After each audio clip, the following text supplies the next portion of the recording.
Hey, good morning, everyone. Coach Jeffrey here on the morning walk, and my marketing people said, Jeff, you got to shoot more video. So let's feed two birds with one grain. Let's get the morning walk in and give you 3 critical strategies for nailing that complimentary consultation. And even if you're not delivering the complimentary consultation, this is something that you could look for when you're receiving a complimentary consultation. I'm Jeff Klubeck. I'm a soft skills guy. I believe soft skills for strong leaders, teams, and organizations. And I've been a world-class coach for almost 2 decades now and a professor of communication. And I want to tell you that there's a lot of service professionals. I am one myself. I'm a member of Provisors here in San Diego. Professional service providers usually offer some sort of introductory consultation, some sort of like complimentary session or discovery session. There's so many different names for it, but a service provider has to figure out what the need really is. And some people do it incredibly well, and some people don't. So I'm here to give you 3 critical keys or ingredients or steps or whatever you want to call it. 3 things that will set your complimentary consultation up for success. And it's all about building rapport. Now, rapport is a feeling that you're on the same page with somebody else. Now, when you go to sales training and sales education, old school sales education, they say, hey, walk into somebody's office, look at the pictures on their desk and say, oh, you like to fish? I like fishing too. And they teach you that that's rapport. And I'm here to tell you that that's not rapport, it's something else. So 3 keys to building genuine rapport, sincere rapport. And what's important about doing this and taking the time to do it right and do it up front is because to the degree that you can build really solid, really genuine rapport is the degree to which you can get honest answers to the other questions you have and more quickly find out what's really going on. Anybody on the other side of the complimentary consultation, they've got their guard up because they're being vulnerable, they've got some sort of problem or they need some sort of help. If it has anything to do with finances, you can expect the guard to be several layers deep, right? And ego defense and everything there's a lot of barriers to work through to get to the truth, to succinctly diagnose. I don't like to use that word diagnose because I'm not a medical professional. Discover, get clarity on what the real issue really is. So the first thing I do, absolute first thing I do when I'm delivering 2 complimentary coaching sessions, which is how I built my coaching practice. That's tip number 1, step number 1, key number 1, ingredient number 1. Ready? Is be transparent. Like, do everything I can to be see-through. So in order to be see-through, because if they feel that they can see through me, then I might get their guard down a little bit and get closer to rapport and comfort and the honest answers to the questions that I need to ask in order to know if I can help them or not. So I'll just simply say, hey, look, this is a complimentary consultation. This is a free coaching session. I want this to be filled with tons of value for you. So I've got some questions for you. But before I start, there's nothing more important than your questions. So what questions do you have for me? Ask me anything you want. And that's, now I'm being transparent. It's hard to have your hand up, your guard up, trying to defend yourself and ask questions through your own fists, right? Sometimes it's said that whoever asks the question controls the conversation. So I'm willing to, like, quote unquote, give up control of the conversation in order to build rapport, in order to be transparent.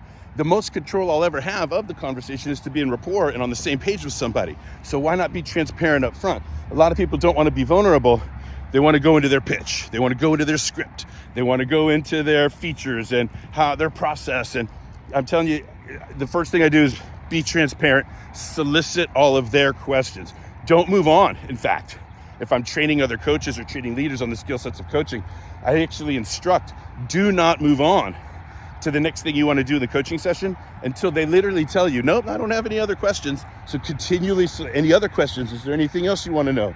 And just be transparent.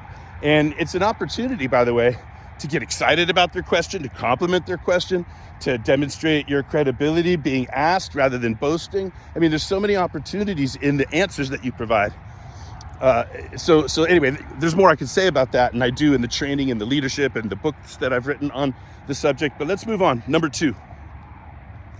After they have asked all of their questions, the second thing I want to do is I want to be the interested, investigative interviewer, right? So in other words, they have no more questions, right? Oh, it's my turn. But I'm not going to start asking questions until I could say something like, do you have any other questions? Is there anything else you want to know? Would it be okay if I start asking some questions now? Great questions. Just let me know if you have any other questions. Don't worry about interrupting. But with your permission, I've got some questions now to move us forward in the session. And usually it's a hot knife through warm butter at that point. And there's less guard up. And I really only have 2 questions prepared when I head into these types of situations. Number 1, what would you normally share when you decide you're going to let anybody get to know you better? And number 2, after I get some answers to that, we discussed that a little bit, what do you feel is important for me to know as your coach? So that's it. Those are the only 2 questions I ask, like, that are memorized, or the words are actually chosen very carefully. So if you want to watch this back and break down every word and ask me about it at some point, I'll be happy to share it with you. So it's like, but the other thing I do is just follow-up questions to any answers I get to those questions, right? So I trust myself. I've done it. I've done this enough times. I'm well-trained, well-educated, right? So what would you normally share when you decide you're going to let somebody get to know you? And then, what do you feel is important for me to know as your coach? Those are the only 2 questions I need to ask. And then everything else I ask is a follow-up question to whatever their answer is. Oh, tell me more about that. Oh, what was that like? Oh, elaborate on that. Oh, can I ask you? Right? So I just wait. And instead of forcing my script and my agenda onto somebody, coaching anything that moves, I just wait to see what they offer me. And I stay interested and investigative and curious. Now, I know what I want to know in order to know if I can help the person, but instead of going right for it and triggering more defense, I let it come out. It's open-ended.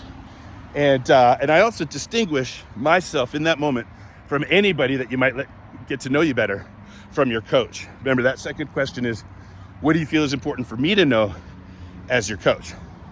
So now there's more we could say about that, and I do in the books that I write and the trainings that I offer in the group mentoring, which you can find out when you click below at the end of the video, blah, blah, blah. All right, the third thing,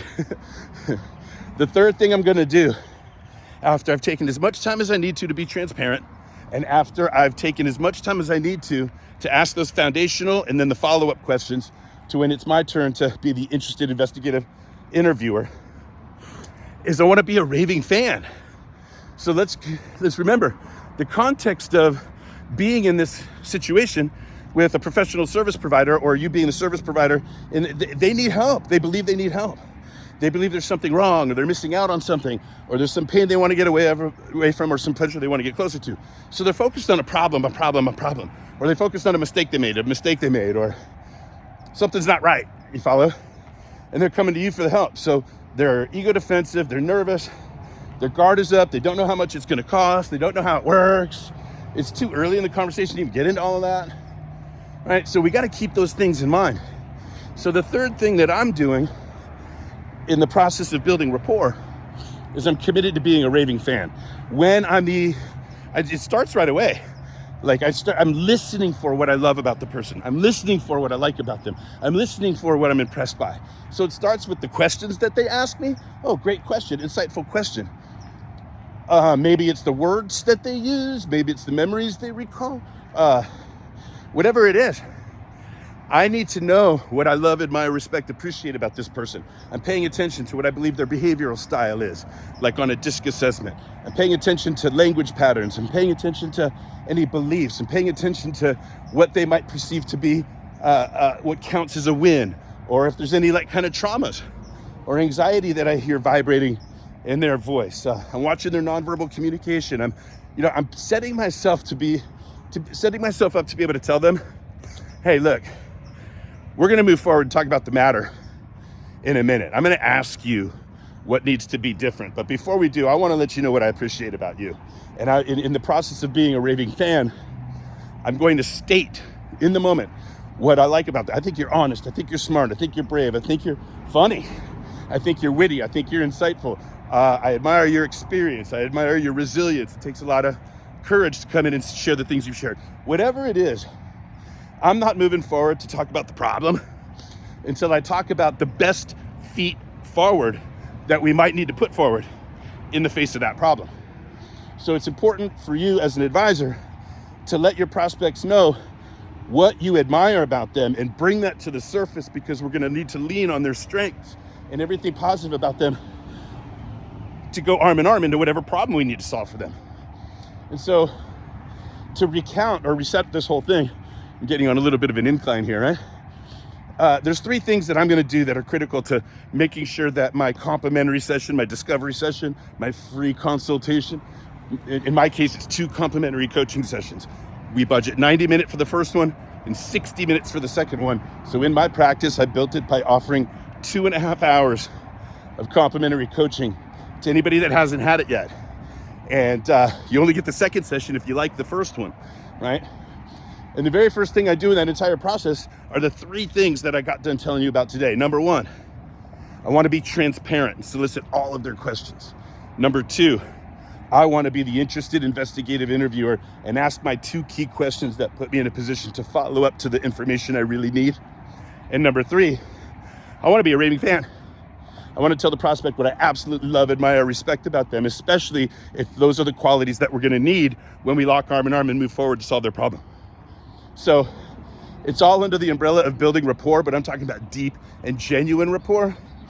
And if you're a service provider out there and you're trying to offer your professional services to somebody that's nervous, scared, ashamed, embarrassed, guard up, defensive, not in the know about process or costs, and you don't take the time to build rapport, I don't think you're going to be as successful as you would be if you did take the time to build rapport. So those are the 3 steps just on building rapport. There's so many other things to talk about strategy and consultative approach to offering professional services, but that's the end of this video.